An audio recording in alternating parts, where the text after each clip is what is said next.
Brought to you by WikiVD Documentaries. James Bond in film. The James Bond film series is a British series of spy films based on the fictional character of MI6 agent James Bond 007, who originally appeared in a series of books by Ian Fleming. It is one of the longest continually running film series in history, having been in ongoing production from 1962 to the present. In that time, Eon Productions has produced 24 films, most of them at Pinewood Studios. With a combined gross of over $7 billion to date, the films produced by Eon constitute the fourth highest-grossing film series. 6 actors have portrayed 007 in the Eon series, the latest being Daniel Craig, Albert R. Broccoli, and Harry Saltzman co-produced most of the Eon films until 1975, when Broccoli became the sole producer. The single exception during this period was Thunderball, on which Broccoli and Saltzman became executive producers while Kevin McClory produced. From 1984, Broccoli was joined by his stepson Michael G. Wilson as producer. And in 1995 Broccoli stepped aside from Eon and was replaced by his daughter Barbara, who has co-produced with Wilson since. Broccoli's family company, Danjaq, has held ownership of the series through Eon, and maintained co-ownership with United Artists since the mid-1970s. The Eon series has seen continuity both in the main actors and in the production crews, with directors, writers, composers, production designers, and others employed through a number of films. From the release of Dr. No to For Your Eyes Only, the films were distributed solely by United Artists. When Metro-Goldwyn-Mayer absorbed United Artists in 1981, MGM UA Entertainment Co. was formed and distributed the films until 1995. MGM solely distributed 3 films from 1997 to 2002 after United Artists was retired as a mainstream studio. From 2006 to present, MGM and Columbia Pictures have co-distributed the film series, following the 2005 acquisition of MGM by a consortium led by Columbia's parent company, Sony Pictures Entertainment. In November 2010, MGM filed for bankruptcy, following its emergence from insolvency. Columbia has been co-production partner of the series with Danjaq until Sony's distribution rights to the franchise comes to the end with the release of Spectre. Independently of the Eon series, there have been 3 additional productions, with the character of James Bond, a 1954 American television adaptation, Casino Royale, produced by CBS, a 1967 spoof, Casino Royale, produced by Charles K. Feldman, and a 1983 remake of Thunderball entitled Never Say Never Again, produced by Jack Schwartzman, who had obtained the rights to the film from McClory. First screen adaptation. In 1954, the American CBS television network paid Ian Fleming $1,000 for the rights to turn his first novel, Casino Royale, into a 1-hour television adventure as part of the dramatic anthology series Climax Mystery Theater, which ran between October 1954 and June 1958. It was adapted for the screen by Anthony Ellis and Charles Bennett. Bennett was well known for his collaborations with Alfred Hitchcock, including The 39 Steps and Sabotage. Due to the restriction of a 1-hour play, the adapted version lost many of the details found in the book, although it retained its violence, particularly in Act 3, the hour-long Casino Royale episode, which starred American actor Barry Nelson as Bond and Peter Lorre as the villain Lucifer. aired on the 21st of October 1954 as a live production. Albert R. Broccoli and Harry Saltzman, 1962-1964. In 1959, producer Albert R. Broccoli at Warwick Films expressed interest in adapting the Bond novels, but his colleague Irving Allen was unenthusiastic. In June 1961, Fleming sold a 6-month option on the film rights to his published and future James Bond novels and short stories to Harry Saltzman, with the exception of Casino Royale, which he had previously sold. Towards the end of Saltzman's option period, screenwriter Wolf Mankiewicz introduced him to Broccoli, and Saltzman and Broccoli formed Eon Productions, with the intention of making the first Bond film. A number of Hollywood studios did not want to fund the films, finding them too British or too blatantly sexual. Eventually the two signed a deal with United Artists for 100% financial backing and distribution of 7 films, with financing of $1 million for the first feature.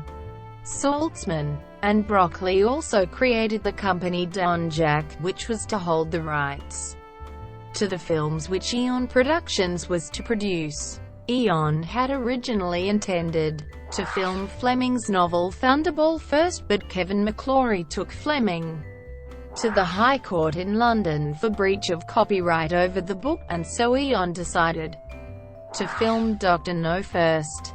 Dr. No. Eon asked several directors, Brian Forbes, Guy Green, Val Guest, and Guy Hamilton, to helm the film, but all declined before Terence Young agreed. Eon had originally hired Wolf Mankiewicz and Richard Meyerbaum to write Dr. No's screenplay, partly because of Mankiewicz's help in brokering the deal between Broccoli and Saltzman. An initial draft of the screenplay was rejected because the scriptwriters had made the villain, Dr. No, a monkey, and Mankiewicz left the film. Meyerbaum then undertook a second version, more closely in line with the novel. Joanna Harwood and Berkeley Mather then worked on Meyerbaum's script, with Harwood in particular being described as a script doctor credited with improving the British characterizations. To play the lead role of Bond, Sean Connery was not Broccoli or Fleming's first choice, but he was selected after Patrick McGoohan had turned down the role, and Eon had rejected Richard Johnson. After Connery was chosen, Terence Young took the actor to his tailor and hairdresser and introduced him to the high life, restaurants, casinos, and women of London. In the words of Bond writer Raymond Benson, Young educated the actor in the ways of being dapper, witty, and above all, cool. Filming took place on location in Jamaica between the 16th of January and the 21st of February 1962. 5 days later, filming began at Pinewood Studios in England with sets designed by Ken Adam, who had previously worked with Broccoli on the 1960 film The Trials of Oscar Wilde. Maurice Binder created the title sequence and introduced the gun barrel motif that appears in all the Eon Bond films. Monty Norman wrote the accompanying soundtrack, which included the James Bond theme, heard in the gun barrel sequence and in a calypso medley over the title credits. The theme was described by another Bond film composer, David Arnold, as bebop swing vibe coupled with that vicious, dark, distorted electric guitar, definitely an instrument of rock'n'roll. It represented everything about the character you would want. It was cocky, swaggering, confident, dark, dangerous, suggestive, sexy, unstoppable, and he did it in 2 minutes. The theme was arranged by John Barry, who was uncredited for the arrangement but credited for his performance. From Russia with Love. After the financial success of Dr. No, United Artists doubled the budget offered to Eon Productions to $2 million for the company's next film, From Russia with Love.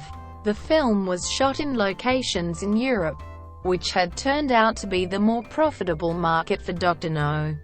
Most of the crew from the first film returned, with major exceptions being production designer Ken Adam, who went to work on Doctor Strangelove and was replaced by Dr. No's art director Sid Kane, and title designer Maurice Binder, who was replaced by Robert Brownjohn. The original screenwriter for the film was Len Dayton, but he was replaced because of his slow progress. Two of the writers from Dr. No, Richard Maybaum and Joanna Harwood, were brought in, with Maybaum being given the sole writing credit, and Harwood being credited for adaptation. From Russia with Love is the first Bond film in the series, with John Barry as the primary soundtrack composer, although Lionel Bart wrote the title song. From Russia with Love, sung by Matt Monro. Principal photography began on 1 April 1963, and concluded on 23 August. Filming took place in Turkey, Pinewood Studios in Venice, with Scotland and Switzerland doubling for the Orient Express journey through Eastern Europe. Goldfinger. While the previous two films had concentrated on the Caribbean and Europe, Goldfinger was chosen by Eon for the third film, with the American cinema market in mind. Because Terence Young was refused a share of the profits, he declined to direct Goldfinger, and worked on the amorous adventures of Moll Flanders instead. Although he had done some pre-production work before he left, in his place, Eon turned to Guy Hamilton to direct. He was keen to inject elements of humor into the series, have more gadgets and build bigger and more elegant sets. Eon again turned to Richard Maybaum for the script, although Paul Den was later introduced for rewrites. After missing from Russia with Love, Ken Adam returned as production designer. Adam's imagination provided the idea of gold stacked upon gold behind iron bars for the scenes in the United States Bullion Depository. Saltzman disliked the design's resemblance to a prison, but Hamilton liked it enough that it was built. Robert Brownjohn returned to develop the opening credits sequence, which featured clips of all three Bond films projected on actress Margaret Nolan's body. Its design was inspired by seeing light projecting on people's bodies as they got up and left a cinema. Principal photography on Goldfinger started on in Miami, at the Fontainebleau Hotel. The crew was small, consisting only of Hamilton, Broccoli, Adam, and cinematographer Ted Moore. After 5 days in Florida, production moved to England. The primary location was Pinewood Studios, home to sets including a recreation of the Fontainebleau, the South American city of the pre-title sequence, and both Goldfinger's estate and factory. Ian Fleming visited the set of Goldfinger and he died in August, shortly before the film's release. The second unit filmed in Kentucky, and these shots were edited into scenes filmed at Pinewood. Principal photography then moved to Switzerland for the car chase and additional footage for Goldfinger's factory sequence. Filming wrapped on at Andermatt after 19 weeks of shooting. Kevin McClory, 1965.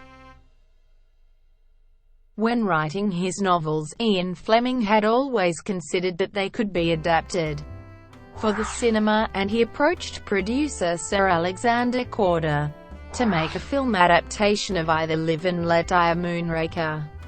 Although Korda was initially interested, he later withdrew. On 1 October 1959, it was announced that Fleming would write an original film script featuring Bond.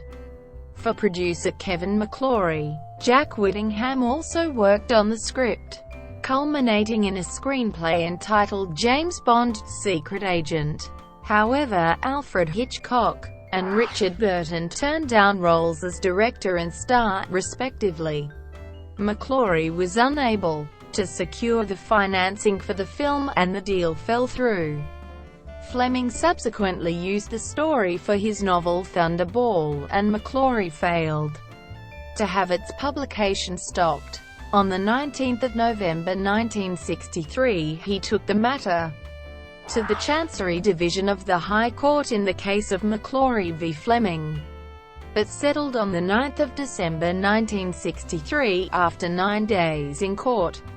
McClory gained the literary and film rights for the screenplay, while Fleming was given the rights to the novel, although it had to be recognized as being based on a screen treatment by Kevin McClory, Jack Whittingham and the author.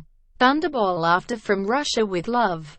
Eon had considered undertaking an adaptation of either On Her Majesty's Secret Service or Casino Royale. They entered into negotiations with Charles K. Feldman, who held the rights to the latter, but a deal proved too difficult to achieve. Instead, Eon turned to the Thunderball novel, although Eon had wanted to adapt the book in 1962. It had not been possible until the legal obstacles had been cleared. As a result of the settlement of the copyright infringement lawsuit brought by Kevin McClory, Eon negotiated with McClory to make Thunderball. McClory received the sole producer credit on the film, while Broccoli and Saltzman took the title executive producer, although in reality all three men would essentially act as producers. Broccoli later said of the three-way partnership that, "We didn't want anyone else to make Thunderball. We had the feeling that if anyone else came in and made their own Bond film, it would have been bad for our series." Guy Hamilton was asked to direct again, but declined, feeling that he was drained of ideas. "I had nothing to contribute until I'd recharged batteries."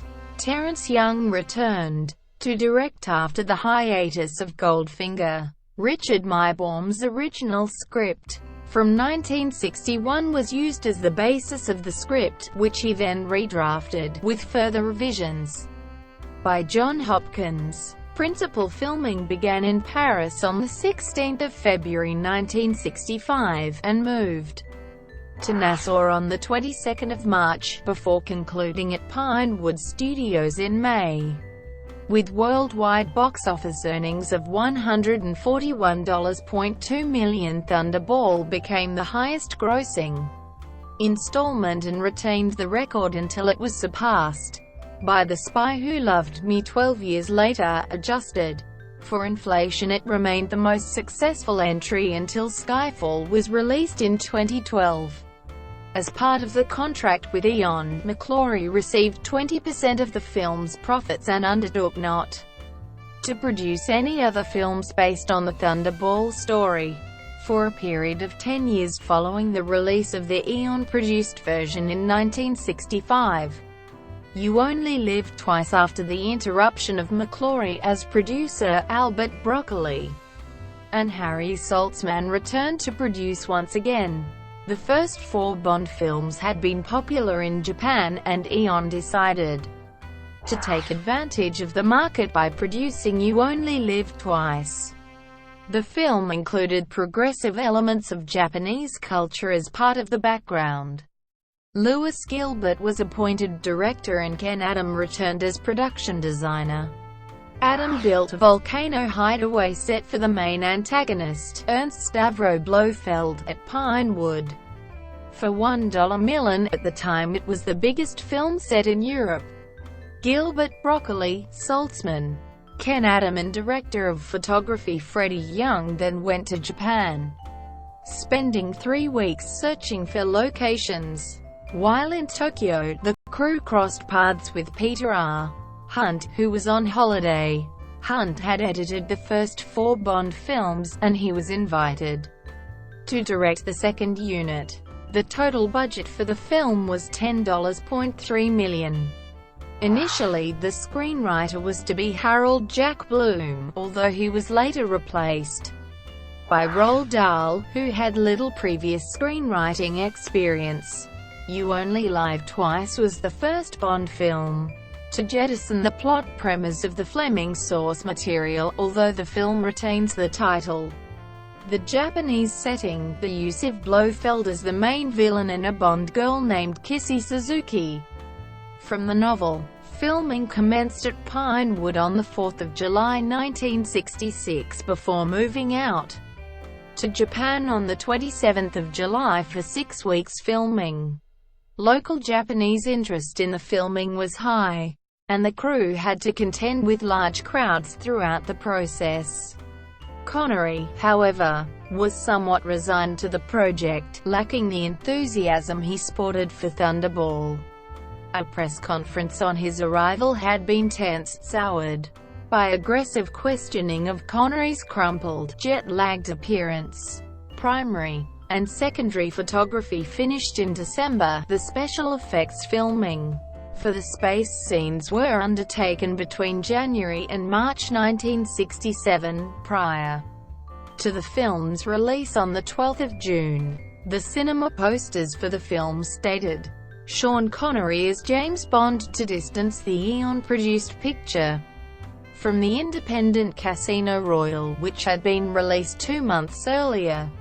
However, during the production, Connery announced that it would be his last film as Bond, leaving Broccoli to tell Alan Wicker, "It won't be the last Bond under any circumstances, with all due respect to Sean, who I think has been certainly the best man to play this part. We will, in our own way, try to continue the Bond series for the audience, because it's too important." On Her Majesty's Secret Service, George Lazenby was signed on to play Bond for OHMSS. Between Sean Connery giving his notice at the beginning of filming You Only Live Twice and its release, Saltzman had planned to adapt The Man with the Golden Gun in Cambodia and use Roger Moore as the next Bond, but political instability meant the location was ruled out, and Moore signed up for another series of the television program The Saint. After You Only Live Twice was released in 1967, the producers once again picked the often delayed On Her Majesty's Secret Service, which had previously been considered to follow both Goldfinger and then Thunderball. Peter Hunt, who had worked on the 5 preceding films, had impressed Broccoli and Saltzman enough to earn his directorial debut, as they believed his quick cutting had set the style for the series. It was also the result of a long-standing promise from Broccoli and Saltzman for the opportunity to direct. Hunt also asked for the position during the production of Chitty Chitty Bang Bang, and he brought along with him many crew members, including cinematographer Michael Reed. Hunt was focused on putting his mark, saying, "I wanted it to be different than any other Bond film would be. It was my film, not anyone else's." On Her Majesty's Secret Service was the last film on which Hunt worked in the series. Screenwriter Richard Maybaum, who worked on the first 4 Bond films, returned as scriptwriter. Saltzman and Broccoli decided to drop the science fiction gadgets from the earlier films and focus more on plot, as in From Russia with Love. Peter Hunt asked Simon Raven to write some of the dialogue between Contessa Teresa, Tracy DiVincenzo, and Blofeld in Piz Gloria, which was to be sharper, better and more intellectual. Raven's additions included rewriting the proposal scene and having Tracy quote James Elroy Flecker. Sid Kane took over from Ken Adam as production designer, as Eon decided not to have Adam's larger sets to reduce the film's budget to $7 million from the $10.3 million it took to make You Only Live Twice.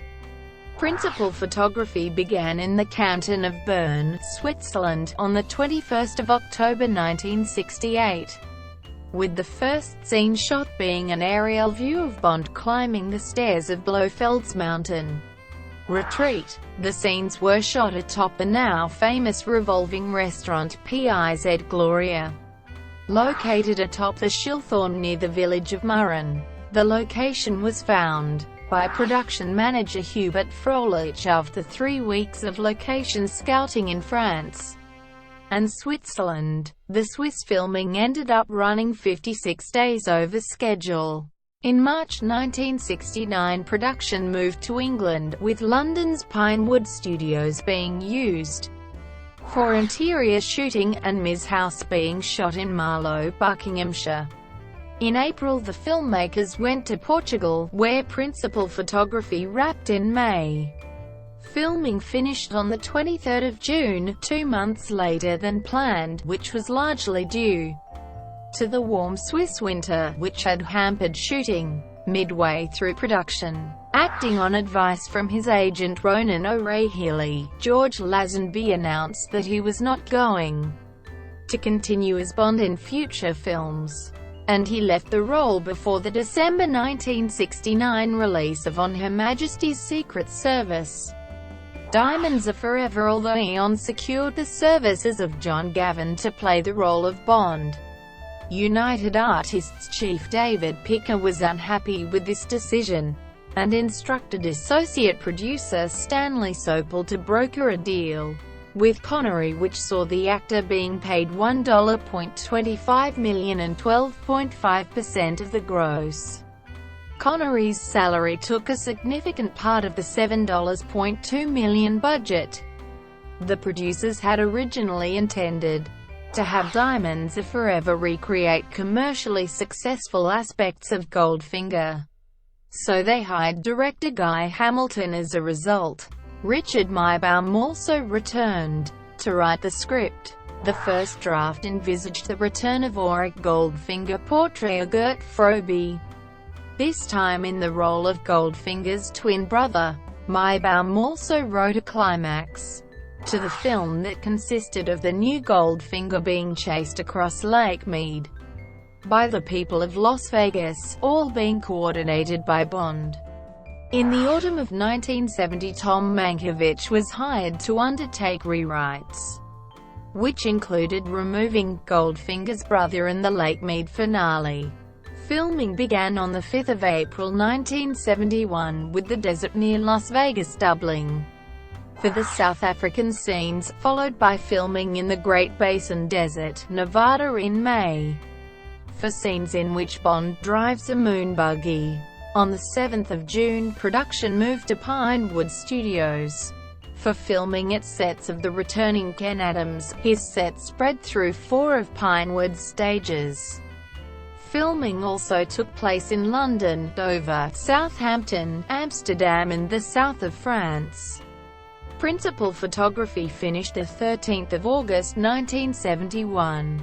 Live and Let Die. While filming Diamonds Are Forever, Live and Let Die was chosen as the next Ian Fleming novel to be adapted, because screenwriter Tom Mankiewicz thought it would be daring to use black villains, as the Black Panthers and other racial movements were active at that time. The new Bond actor selected by Eon was Roger Moore, and he tried not to imitate either his predecessor Sean Connery or his own performance as Simon Templar in The Saint. Mankiewicz adapted the screenplay to emphasize Moore's persona by giving him more comedy scenes and creating a light-hearted feel to Bond. Guy Hamilton was again chosen to direct, and Mankiewicz suggested they film in New Orleans, as he knew Hamilton was a jazz fan. Hamilton didn't want to use Mardi Gras, as Thunderball featured Junkanoo, a similar festival. So after more discussions with the writer and further scouting, he decided to use 2 well-known features of the city, the jazz funerals and the canals. While searching for locations in Jamaica, the crew discovered a crocodile farm owned by Ross Kananga. After passing a sign warning that trespassers will be eaten, the farm was put into the script, and also inspired Mankiewicz to name the film's villain after Kananga. With the rise of the popularity of blaxploitation films in the early 1970s, it was decided to borrow elements of the genre for Live and Let Die. Sid Cain returned as art director. and was involved searching for locations with Guy Hamilton in March 1972. Principal photography began on 13 October 1972 in the Irish Bayou in Louisiana, for a boat chase scene. On 29 November production moved to Jamaica, which doubled for the fictional island San Monique, the home of antagonist Kananga.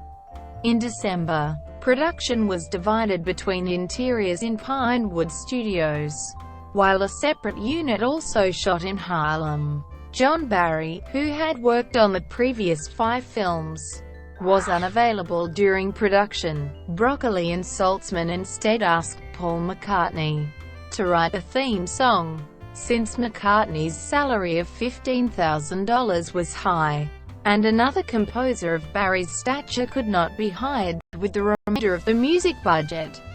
George Martin, who had little experience of film scoring, was hired. The Man with the Golden Gun. The film of The Man with the Golden Gun saw a change in location from the novel of the same name to put Bond in the Far East for the second time. After considering Beirut, where part of the film is set, Iran, where the location scouting was done, but eventually discarded, because of the Yom Kippur War, and the Ha Long Bay in Vietnam, the production team chose Thailand as a primary location, following a suggestion of production designer Peter Merton after he saw pictures of the Phuket Bay in a magazine. Saltzman was happy with the choice of the Far East for the setting, as he had always wanted to go on location in Thailand and Hong Kong. During the reconnaissance of locations in Hong Kong, Broccoli saw the partially submerged wreckage of the former and came up with the idea of using it as the base for Mi-6's Far East operations. Tom Mankiewicz wrote a first draft for the script in 1973, delivering a script that was a battle of wills between Bond and the primary villain Francisco Scaramanga, whom he saw as Bond's alter ego, a supervillain of the stature of Bond himself. Tensions between Mankiewicz and Guy Hamilton led to Richard Meyerbaum taking over scripting duties. Meyerbaum, who had worked on 6 Bond films previously, delivered his own draft based on Mankiewicz's work. Broccoli's stepson Michael G. Wilson researched solar power to create the MacGuffin of the Solex agitator, while Live and Let Die had borrowed heavily from the blaxploitation genre. The Man with the Golden Gun borrowed from the martial arts genre that was popular in the 1970s. On 6 November 1973, filming commenced at the RMS Queen Elizabeth, which acted as a top-secret MI6 base grounded in Victoria Harbour in Hong Kong. The major part of principal photography started in April 1974 in Thailand. Thai locations included Bangkok, Thonburi, Phuket and the nearby Phang Nga province. On the islands of Koh Kao Phi Phan and Koh Tao. In late April, production returned to Hong Kong, and also shot in Macau. Production had to move to studio work in Pinewood Studios, which included sets such as Scaramanga's solar energy plant and island interior. John Barry returned to compose the score, but had only 3 weeks to complete the work, and the theme tune and score are generally considered by critics to be among the weakest of Barry's contributions to the series, an opinion shared by Barry himself. "It's the one I hate most, it just never happened for me." Thank you for watching. Brought to you by WikiVidi Documentaries. Please like and subscribe below.